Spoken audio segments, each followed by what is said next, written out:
Ce n'est un scoop pour aucun Lillois, ce samedi 6 octobre débutera l'événement Lille 3000 Fantastique. À l'occasion de cet événement et pour la deuxième année consécutive, France Inter délocalise 3 de ses émissions à Lille et plus spécialement ici, Gare Saint-Sauveur. Je vous propose de découvrir avec moi le déroulement de cette émission. Nous sommes maintenant à l'intérieur de l'enceinte dans laquelle se déroule l'émission Downtown. Tous les soirs, Philippe Collin, accompagné de Xavier Mauduit, met en scène l'actualité avec ironie et singularité. Nous avons rencontré les 2 animateurs de l'émission. D'abord, comment s'est passée l'émission? Vas-y Colin. Ah bah c'est très bien passé l'émission. Vraiment un public fantastique, c'est le cas de le dire. Ouais. Ouais. Vraiment, une belle énergie. On balance un peu les clichés, Lille c'est festif, les gens sont agréables, etc. Et la bière est bonne. Voilà.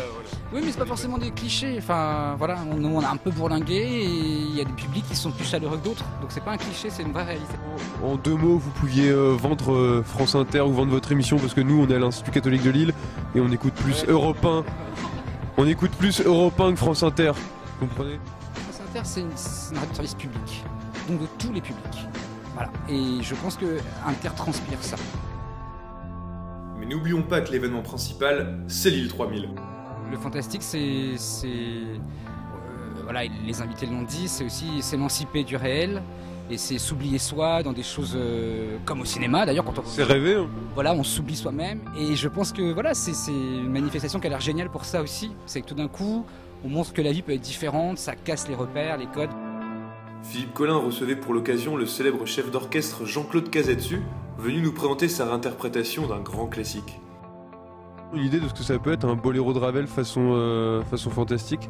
Alors il nous a expliqué qu'il y avait beaucoup de pétards sur son boléro et je pense que ça peut être quelque chose d'assez fabuleux. C'était également l'opportunité pour les fans ou simples spectateurs de vivre l'émission d'une manière différente et de découvrir l'envers du décor.